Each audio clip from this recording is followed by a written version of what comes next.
जंगल की एक नन्ही सी चींवटी आज ऐसा काम करने वाली है जिस पर पूरा जंगल हैरान रह जाएगा। मुझे जल्दी घर पहुंचना है।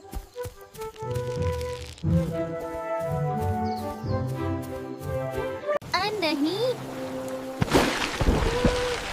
बारिश तो बहुत तेज हो गई। मैं उसके पार कैसे जाऊं?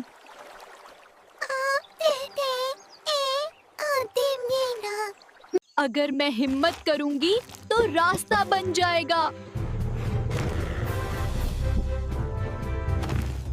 अगर मैं हिम्मत करूंगी तो रास्ता बन जाएगा।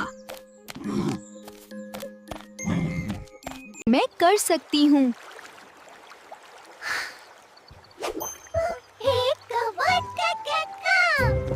वाह बेटी, तुमने हिम्मत और अकल दिखाई। मैंने कोशिश की, इसलिए कामयाब हुई।